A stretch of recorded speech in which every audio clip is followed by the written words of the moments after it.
Assalamualaikum warahmatullahi wabarakatuh. Saya Feni Nur Fauzia dari kelas Pendidikan Biologi 1C akan menjelaskan mengenai sistem pernapasan pada hewan.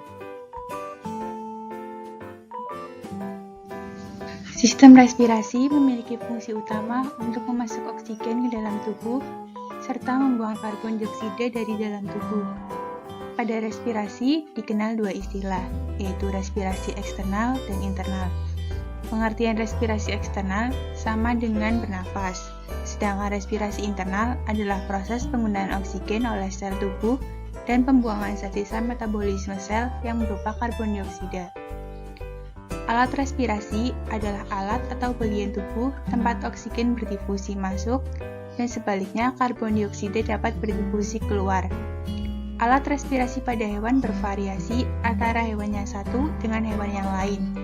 Ada yang berupa paru-paru, insang, kulit, dan trakea. Bahkan ada beberapa organisme yang belum mempunyai alat khusus sehingga oksigen berdifusi langsung dari lingkungan ke dalam tubuh. Contohnya pada hewan bersel satu. Sistem pernafasan pada hewan dibagi menjadi dua, yaitu hewan invertebrata dan hewan vertebrata. Pada hewan invertebrata akan dijelaskan mengenai sistem pernafasan pada Pisces, amfibi, reptil, aves, dan mamalia.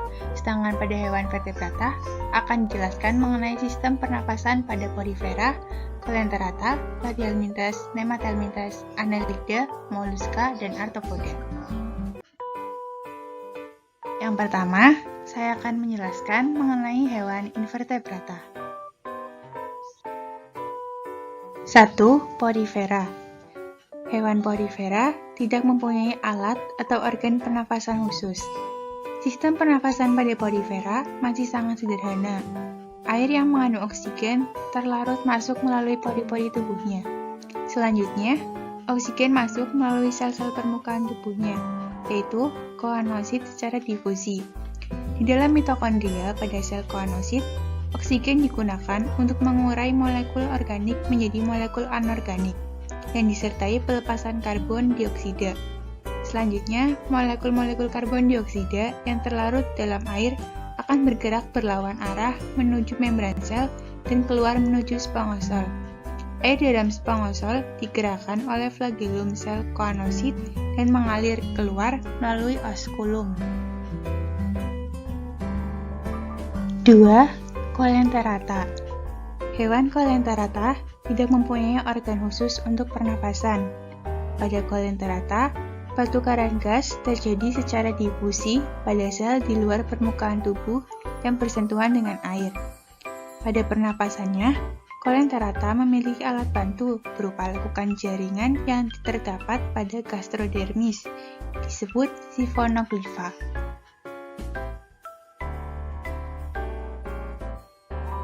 3. Platyhelminthes atau cacing pipih. Cacing pipih belum memiliki alat pernapasan khusus. Pengambilan oksigen bagi anggota yang hidup bebas dilakukan secara difusi melalui permukaan tubuh. Sementara, anggota yang hidup sebagai endoparasit bernafas secara anaerob, artinya respirasi berlangsung tanpa oksigen. Hal ini terjadi karena cacing endoparasit hidup pada lingkungan yang kekurangan oksigen. 4. Nemathelminthes atau cacing ascaris. Cacing ascaris tidak mempunyai alat respirasi. Respirasi dilakukan secara anaerob. Energi diperoleh dengan cara mengubah glikogen menjadi karbon dioksida dan asam lemak yang diekskresikan melalui kutikula. Namun sebenarnya, ascaris dapat mengonsumsi oksigen kalau lingkungannya tersedia. Jika oksigen tersedia, gas itu diambil oleh hemoglobin yang ada di dalam dinding tubuh dan cairan pseudozoa. 5. Annelida atau cacing tanah. Cacing tanah tidak memiliki alat pernafasan khusus, maka ia menggunakan permukaan tubuh atau kulitnya sebagai tempat pertukaran oksigen dan karbon dioksida. Tubuh cacing tertutup oleh selaput bening dan tipis yang disebut kutikula. Kutikula ini selalu lembab dan basah. Karena permukaan kulit atau epidermis pori-pori dorsal cacing tanah memiliki kelenjar yang berlendir yang berfungsi membasahi kulitnya tersebut. Melalui selaput inilah terjadi difusi antara oksigen dan karbon dioksida dan kemudian diteruskan ke dalam pembuluh darah sehingga kebutuhan oksigen tubuh terpenuhi. Di bawah kulit cacing tanah terdapat kapiler-kapiler darah. Melalui kapiler inilah oksigen berdifusi masuk. Lalu oksigen ditangkap atau diikat oleh hemoglobin yang terkandung dalam darah cacing untuk selanjutnya diedarkan ke seluruh tubuh. Gas hasil respirasi yaitu karbon dioksida dikeluarkan dari tubuh juga melalui permukaan kulitnya. Karena respirasi cacing dilakukan melalui permukaan tubuhnya atau integumen, maka respirasi cacing disebut respirasi integumenter. 6. Moluska. Sebagian besar moluska, organ respirasinya adalah insang. Insang diadaptasikan untuk pertukaran gas oksigen dan karbon dioksida dalam air melalui permukaan insang yang luas dan berbentuk membran yang tipis. Pada moluska, insang disebut juga ctenidium. Ctenidia terdiri atas sebuah filamen yang ditutupi silia. Gerakan silia menyebabkan air melintasi permukaan filamen. Oksigen berdifusi melintas membran menuju ke darah, dan karbon dioksida berdifusi keluar. Beberapa moluska yang tidak memiliki insang, maka pertukaran gas respirasi terjadi secara langsung melalui permukaan mantel. Keong memiliki kemampuan adaptasi untuk kehidupan darat, yaitu dengan hilangnya insang. Maka mantel yang dimilikinya dimodifikasi menjadi sebuah paru-paru untuk pernapasan udara. Beberapa keong kembali ke habitat air, namun tetap mempertahankan paru-parunya. Untuk itu, mereka terlihat sering merambat naik ke permukaan air untuk mengambil udara. 7. Arthropoda. Sistem pernafasan pada serangga mengenal dua sistem, yaitu sistem terbuka dan sistem tertutup. Digunakan alat atau organ yang disebut spiraculum atau spiracle, juga tabung-tabung trakea dan trakeola. Sistem respirasi terbuka banyak digunakan oleh serangga-serangga darat dan beberapa jenis serangga air, sedangkan sistem tertutup digunakan oleh serangga air yang tidak menggunakan spiraculum, antara lain untuk mencegah supaya tidak terjadi evapotranspirasi. Mekanisme pernafasan pada belalang. Jika otot perut belalang berkontraksi, maka trakea mengekstrupsi, sehingga udara kaya karbon dioksida keluar. Sebaliknya, jika otot perut belalang berelaksasi, maka trakea kembali pada volume semula, sehingga tekanan udara menjadi lebih kecil dibandingkan tekanan di luar. Sebagai akibatnya, udara di luar yang kaya oksigen masuk ke trakea. 8. Echinodermata atau pada bintang laut. Organ respirasi pada asterias atau bintang laut adalah insang atau papula dan kaki tabung. Papula merupakan organ respirasi utama. Pertukaran oksigen dan karbon dioksida terjadi di antara air laut dan cairan tubuh dari insang-insangnya. Silia pada epitelium mempunyai peranan vital dalam menggerakkan cairan phloem dan dalam menciptakan air untuk pernapasan keluar masuk di dalam air laut. Di samping dindingnya tipis, kaya akan percabangan, dan bagian-bagian tubuh lembab juga bertindak sebagai organ-organ respirasi. Selanjutnya, saya akan menjelaskan mengenai sistem pernafasan pada hewan vertebrata.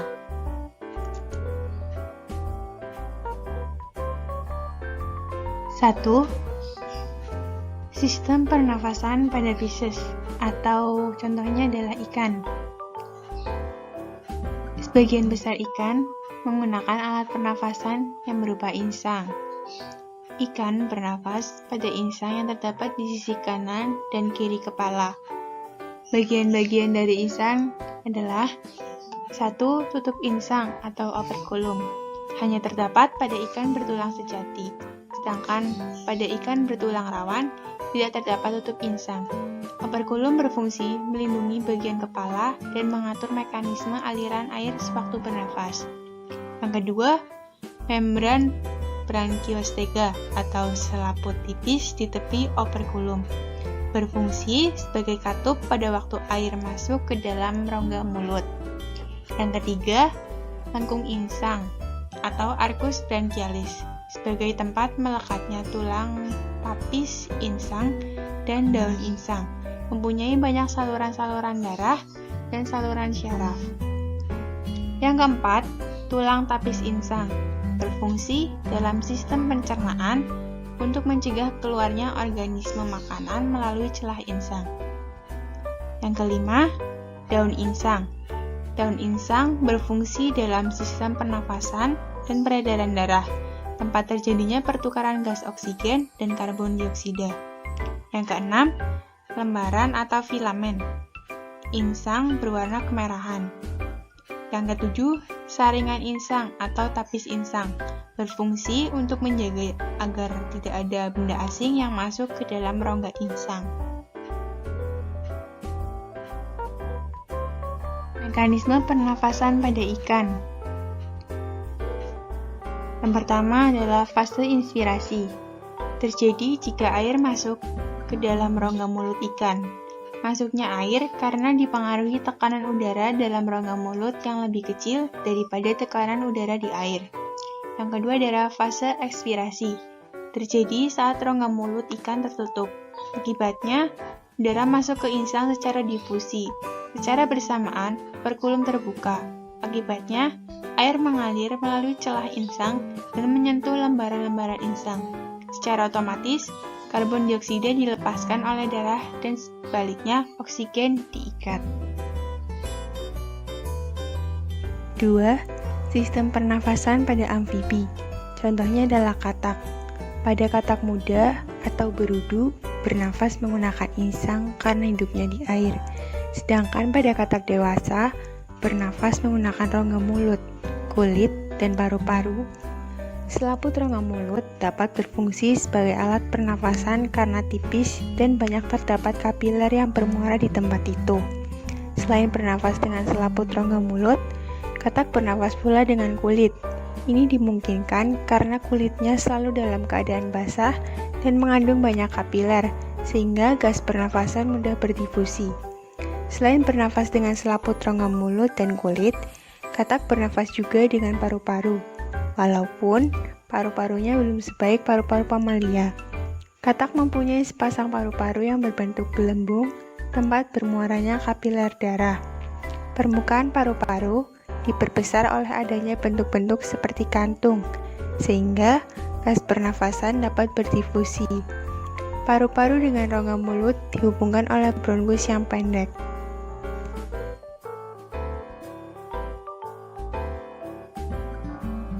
Selanjutnya, mekanisme pernafasan pada katak. Dalam paru-paru katak, terjadi mekanisme inspirasi dan ekspirasi yang keduanya terjadi saat mulut tertutup. Mekanisme inspirasi adalah sebagai berikut. Fase inspirasi terjadi bila otot sternohyoideus berkontraksi sehingga rongga mulut membesar. Akibatnya, oksigen masuk melalui koane atau celah hidung. Setelah itu, koane menutup dan otot rahang bawah atau otot genioideus berkontraksi sehingga rongga mulut mengecil. Mengecilnya rongga mulut mendorong oksigen masuk ke paru-paru lewat celah-celah. Dalam paru-paru terjadi pertukaran gas oksigen diikat oleh darah yang berada dalam kapiler, dinding paru-paru, dan sebaliknya. Karbon dioksida dilepaskan ke lingkungan. Sedangkan mekanisme ekspirasi terjadi setelah pertukaran gas di dalam paru-paru. Otot rahang bawah mengendur atau berelaksasi. Sementara, otot perut dan sternohyoideus berkontraksi. Hal ini mengakibatkan paru-paru mengecil, sehingga udara tertekan keluar dan masuk ke dalam rongga mulut. Selanjutnya, koane membuka, sedangkan celah tekak menutup, sehingga terjadi kontraksi otot rahang bawah yang diikuti berkontraksinya otot genioideus. Akibatnya, rongga mulut mengecil dan udara yang kaya karbon dioksida terdorong keluar melalui koane. 3. Sistem pernafasan pada reptil, contohnya adalah kadal. Sistem pernafasan reptil sama seperti vertebrata daratan lainnya, yaitu menggunakan paru-paru.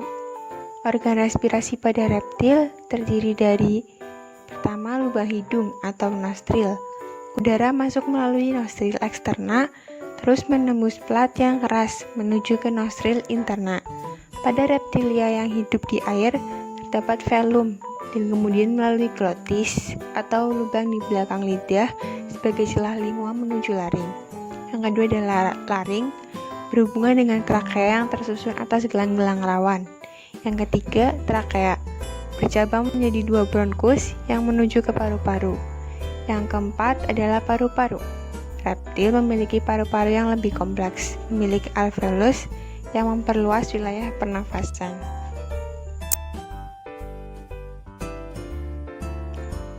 Mekanisme pernafasan pada reptil dapat dilihat fase inspirasi terjadi saat otot tulang rusuk berkontraksi, lalu rongga dada membesar, paru-paru mengembang, oksigen masuk melalui hidung, rongga mulut, anak tekak, trakea yang panjang, bronkiolus dalam paru-paru, oksigen diangkut darah menuju seluruh tubuh. Sedangkan pada fase ekspirasi, otot tulang rusuk berelaksasi, rongga dada mengecil, paru-paru mengecil, karbon dioksida dari jaringan tubuh menuju jantung melalui darah, paru-paru, bronkiolus, trakea yang panjang, anak tekak, rongga mulut, lubang hidung. Yang keempat, sistem pernafasan pada aves atau pada burung. Burung menggunakan paru-paru dan pundi hawa atau pundi-pundi udara sebagai alat pernafasannya. Fungsi pundi-pundi hawa pada burung yang pertama untuk bernafas saat terbang, yang kedua memperkeras suara dengan memperbesar ruang siring, yang ketiga mencegah kedinginan dengan menyelubungi organ dalam dengan rongga udara, yang keempat mengurangi hilangnya panas tubuh, yang kelima memperbesar atau memperkecil berat jenis tubuh berguna saat berenang. Susunan alat pernafasan burung adalah sebagai berikut. Yang pertama, lubang hidung. Yang kedua, celah tekak pada dasar faring, berhubungan dengan trakea. Yang ketiga, trakea, berupa pipa dengan penebalan tulang rawan berbentuk cincin yang tersusun di sepanjang trakea. Yang keempat, siring atau alat suara, terletak di bagian bawah trakea. Dalam siring terdapat otot sternotrachealis yang menghubungkan tulang dada dan trakea serta berfungsi untuk menimbulkan suara. Selain itu, terdapat juga otot syringalis yang menghubungkan siring dengan dinding trakea sebelah dalam. Dalam rongga siring terdapat selaput yang mudah bergetar. Getaran selaput suara tergantung besar kecilnya ruangan siring yang diatur oleh otot sternotrachealis dan otot syringalis. Yang kelima, bifurkasi trakea, yaitu percabangan trakea menjadi dua bronkus kanan dan kiri. Yang keenam, bronkus atau cabang trakea, terletak di antara siring dan paru-paru. Yang ketujuh, paru-paru, dengan selaput pembungkus paru-paru yang disebut pleura. Pada burung, tempat berdifusinya gas pernafasan hanya terjadi di paru-paru. Paru-paru burung berjumlah sepasang dan terletak dalam rongga dada yang dilindungi oleh tulang rusuk. Mekanisme pernafasan pada burung. Yang pertama, pernafasan burung saat tidak terbang. Fase inspirasi terjadi ketika tulang rusuk bergerak ke depan, volume rongga dada membesar, tekanan mengecil, udara masuk melalui saluran pernafasan. Saat inilah sebagian oksigen masuk ke paru-paru dan oksigen berdifusi ke dalam darah kapiler, dan sebagian udara dilanjutkan masuk ke dalam kantong-kantong udara.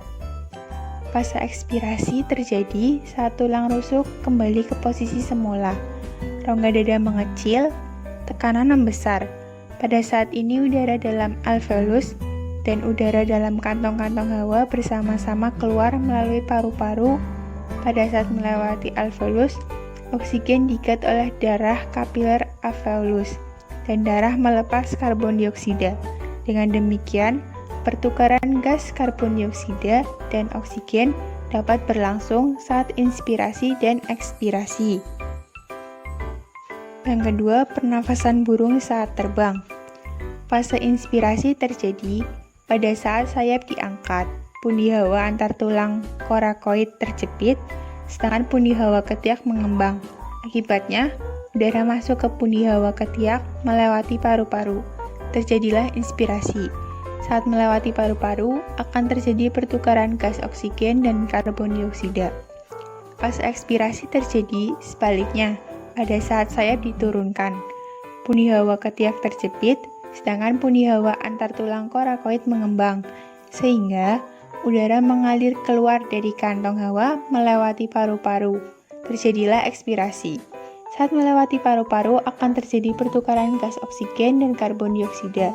Dengan cara inilah, inspirasi dan ekspirasi udara dalam paru-paru burung saat terbang.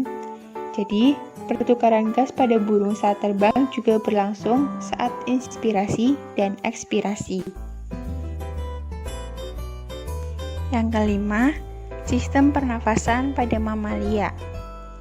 Respirasi pada mamalia dapat dibedakan atas dua jenis, yaitu yang pertama respirasi luar yang merupakan pertukaran antara oksigen dan karbon dioksida antara darah dan udara. Yang kedua, respirasi dalam yang merupakan pertukaran oksigen dan karbon dioksida dari aliran darah ke sel-sel tubuh. Mekanisme pernafasan pada mamalia.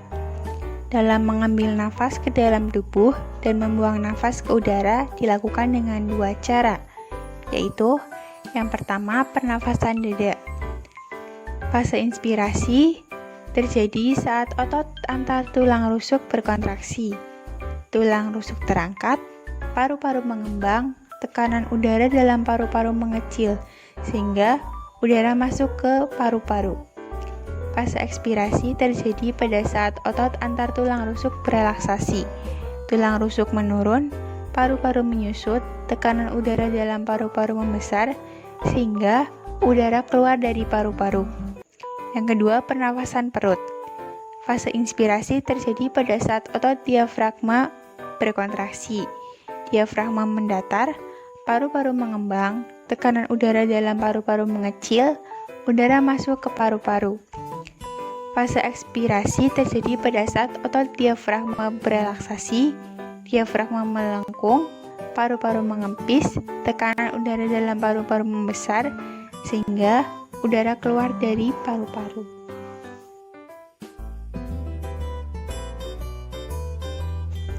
Sekian dari saya, kurang lebihnya mohon maaf. Wassalamualaikum warahmatullahi wabarakatuh.